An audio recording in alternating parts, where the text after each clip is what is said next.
Hey guys, I'm Eddie Joe, and it's about time that I do the 1 year review on my 2017 Corvette Grand Sport, so let's get right into it. This may be a rather long video, so I might make this video two parts or one part, but I will try to put a little table of contents right here to show you what's going to be on this particular video and what's going to be on the next one.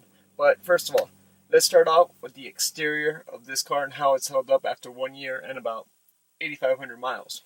First, it's held up rather well. You could expect from a low-slung car like this, a sports car, that it's going to get a fair share of rock chips, and indeed it has done so. If you've watched any of my videos, you know that I do have the XPEL wrap, and I plan on doing a 1 year review on the wrap itself. The wrap has not faded, but it does have a rock chip here or there that has been problematic, but if you're cruising along in the high 70s or higher on the expressway and a rock hits your car or on the track, well, chances are it's going to go through that film. But anyway, there is one body panel, which I'll probably have a video clip right now, which doesn't quite line up with the car, and it bothers me a little bit, but not too much. Okay. Now, one thing I do regret on the exterior is that I did not do the paint protection film on the roof, because unfortunately the roof now has swirl marks on the glass. I didn't think that was going to be an issue, but it turned out to be an issue. Moving on to the interior now. With regards to storage space, when you're living with the car, I'm very happy. I have my little area right here. I also have my area beneath the screen. I have my area in the glove compartment. I have my thing here, which I fit two cups easily, one for me and one for my wife when we're traveling. Other than that, I have no issues. The storage space in the back is phenomenal. As I showed in another video, you can fit two full-size luggages, and then you can also fit two carry-ons. So you can fit enough luggage for two people for 10 days each. The whole interior looks like it's brand new. Everybody who gets into my car, well, the other thing is I'm very meticulous about my car. Probably not showing this particular video because I haven't cleaned it and there's a lot of pollen where I live. My car is pretty much like new right now. A lot of people gave me some sort of gripes because of the choice in suede for the steering wheel and the seats. I will be happy to report that after 1 year, the suede is still clean, dry, and intact. The only place where it's showing some wear is sometimes on long distances. I rest my hands on the 3 and 9 position, on the steering wheel, and it is showing a little bit of wear there. I do not eat inside my car, so there aren't any grease marks or anything like that on my car, and to much of my wife's dismay, I don't let her eat in the car either. So that helps keep everything clean. The bolsters are completely intact. When people have asked me how is it that I sit in the car, I actually was cognizant about it one day and I thought about it. And so what I do is when I get in, I put in my right leg on the footwell here, and then I just plop my butt into the driver's seat so I don't actually rub up on the bolsters while I'm getting in or out of the car. So they are, completely intact and they don't show any signs of wear whatsoever. I'm thrilled I got the competition seats. I can't express enough how much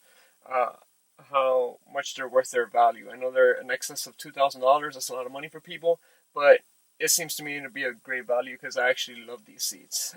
One of the things I particularly like about the seats is that they keep you firmly in line. I have bad posture. I think most human beings have bad posture, but this has actually gotten me out of some back problems from time to time where I've had achy back, and then I sit in these chairs for like 4 hours or so for a road trip, and then voila, my back pain is gone. So that's what I had to say about that. One of the things that's troublesome about the car, and I'm just going to shoot this video here, is that sometimes the parking brake gets stuck. So I'm going to push it down here, and you see that it's stuck, and to release it, you got to trip it up. So I could take it to the dealership and get it fixed. However, what I do is every time I push it down, I just give it a little tap back up.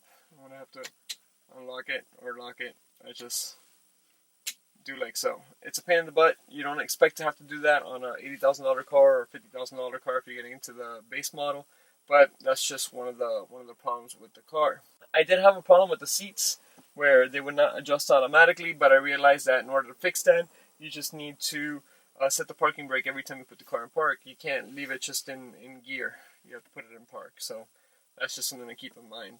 There is some rattling in the interior, especially over my right shoulder around where that speaker is. I don't know where it's coming from. I need to take it to the dealership. I just haven't gotten around to it. I plan on taking it sometime soon. Another interior gripe I have with the car is this center panel here. The plastic could scratch if you're not careful with it. I know it has a couple scratches on it from where people have over enthusiastically reached the seatbelt across their body and hit the plastic, and it has left marks. I think that should be either wrapped in leather or some other material, such as this nice carbon fiber, to where it's not going to have that issue. One of the things I did find that was cool about my time so far of ownership is that one of my other videos, I complained about the Apple CarPlay system, that it's a little bit laggy, as well as their infotainment. The screen was a little bit laggy. Now I've realized that it's a lot faster, more responsive. They've updated Apple CarPlay. I don't know exactly when they did it, but it was an over-the-air type of update. It wasn't something that I had to go to the dealership to do, so that made me very happy. Some people have complained about the glass roof rattling. That has not been the case in my particular car. I've had no issues whatsoever with the glass roof rattling. Now, one of the things I thought that I was going to use a little bit more often was the Targa top. I thought I was going to take it off more often. But the problem I found with the Targa top is it's just cumbersome to take it off and put it back on. You know, you have to do it exactly one particular way. And for my journeys, which are relatively short in the distances I travel, like 2 to 4 miles, it's kind of a pain in the butt to take it off, put it in the back, and then put it back on once you get to a place where, once you get to your destination.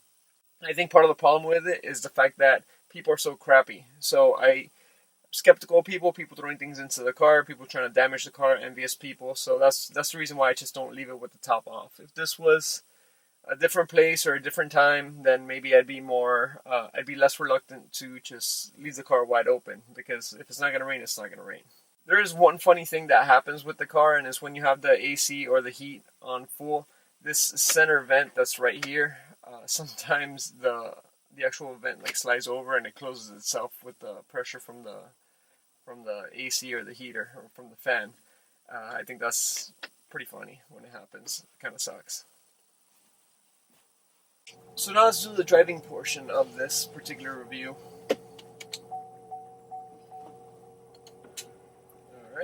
So let's get going.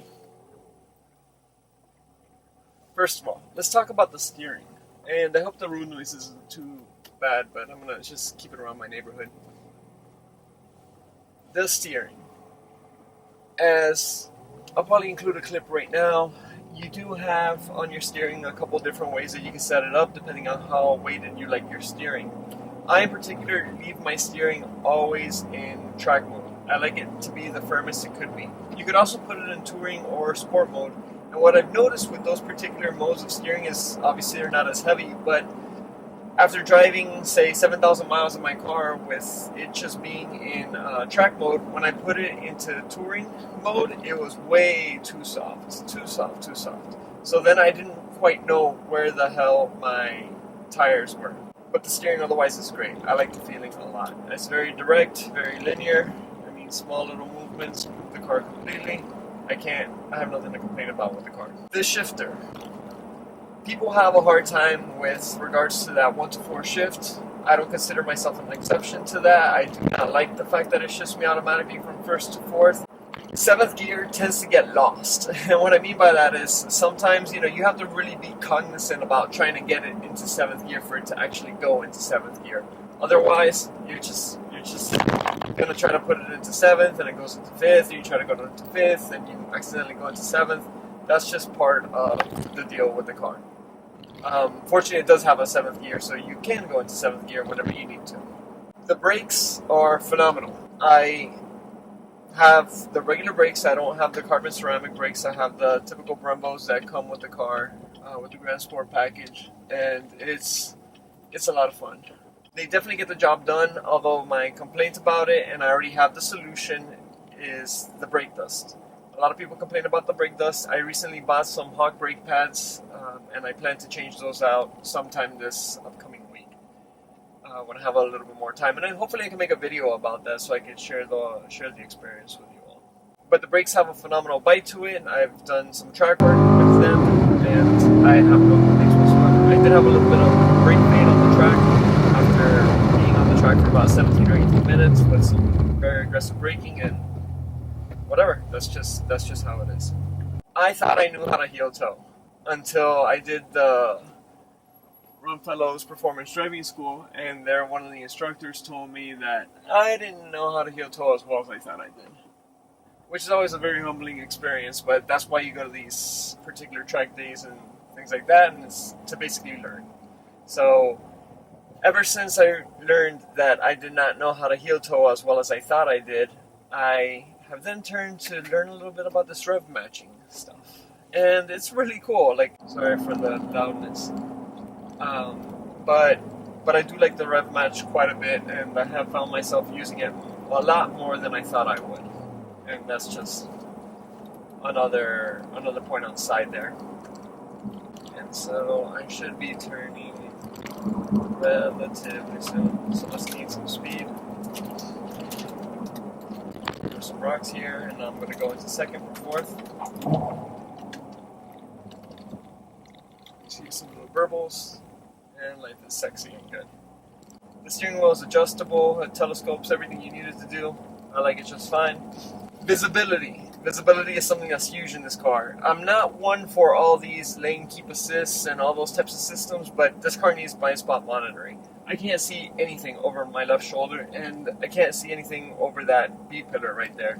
It needs some sort of system to help you, because I find myself like leaning forward like so to be able to see if I can get into their lane, and that's, you know, it's 2018 now. This car came out in 2017, 2016, whatever. It doesn't matter.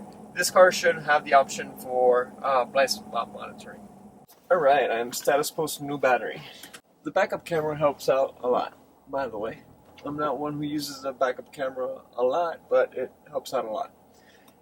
The front cameras also help, even though one time I wasn't really paying attention to my front camera and I did scrape that plastic rubbery lip that's in the front of the car. It sucked. It made me upset. But it was my fault. At least it wasn't somebody else who screwed up my car. It was me. Personal responsibility. The clutch feel is great.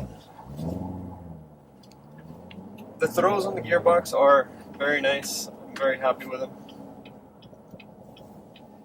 When I drive my Subaru WRX after driving this, I just want to get rid of that car so quickly because the gearbox sucks compared to this. I love this gearbox. I can't say enough about that. The driving modes, I only use 2 driving modes. Some people have inclement weather where they live, i.e. snow. We have rain, but in eco mode I can handle the rain just fine. I use eco mode and I use track mode. I use eco mode when I'm, just driving around town, going to work, going to the mall, going to go shopping with my wife or something like that. And the eco mode is very non-obtrusive. Since I have the manual transmission, I can still choose whatever gear I want, and therefore the eco mode doesn't really bother. You hear that brake squeal? Yeah, I have some of that. But like I said, I'm changing the brakes soon, so I'm not even going to worry about that. I don't know why people get upset about eco mode in these cars. If the automatic Corvettes all have this eco mode that happens whether they like it or not. There's no way, from my understanding, to override it. The only time I use track mode is when I'm on the track. And the reason why is because it makes the ride, because of the magnetic ride control, it makes the ride extremely, extremely harsh. So I try to avoid that. Especially because where I live, the streets aren't very good. This particular was very good. But this is residential and the speed limit's 35 miles an hour. The heads-up display is a definite must. If you buy this car, please at least get an LT2. It's definitely worth the money. I've used heads-up displays on the Mini Coopers, as I'm possibly going to get another Mini Cooper within the next couple of weeks. And the heads-up display on that particular application is terrible. This heads-up display is definitely worth it. I enjoy it a lot because I don't have to look down. I can just look forward and it's right there in my line of sight. One more thing, the BOSE system. I'm not an audiophile. I'm by no means an audiophile. I don't know a great deal about cars, about speakers. The system in here is phenomenal, at least compared to all the other cars I've had before. That's all I have to say about that. Ooh, one more thing. I just remembered. The performance data recorder. So the performance data recorder as a data recorder is great, but the camera quality is absolute trash. You've probably noticed on some of my other videos. I've read on the forums that there's an upgrade to this, like a software upgrade to make the camera perform better. And the next time that I go to the dealership, I'm going to try to get that sorted out. I'll let you guys know how it went. But for right now, I'm just not happy with the actual quality of the image itself. Notable things I've done over the year with my car. First of all, I got married and I drove away in this car, which was a lot of fun. Whose SUV is that? Yeah! I've done a number of road trips. I tracked the car in VIR. I've done some autocross events, which nobody watched that video. I don't blame you. But if you want to watch that video, go ahead, feel free to. And I've just all out enjoyed it. I mean, there's something that comes with buying a car like this, at least for somebody like me, who I didn't grow up with a substantial amount of money and all that, to be able to get out of my car at work and turn back, look at the car as you click on the alarm and just say, crap, that's my dream car and I'm driving it.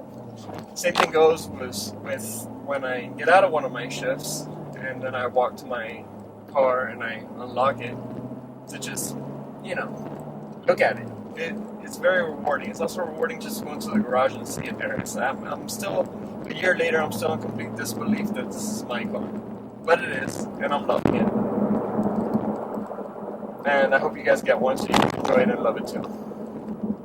And yeah, I guess that concludes my 1 year review of my 2017 Corvette Grand Sport. I'm very happy with the car. I'm still excited to drive it every single chance I get. I don't drive it every single day, as I have a daily driver for that. And hope you guys enjoyed something from this video. Give me a thumbs up, subscribe, like, comment, complain, all that fun stuff. Thanks for watching, guys.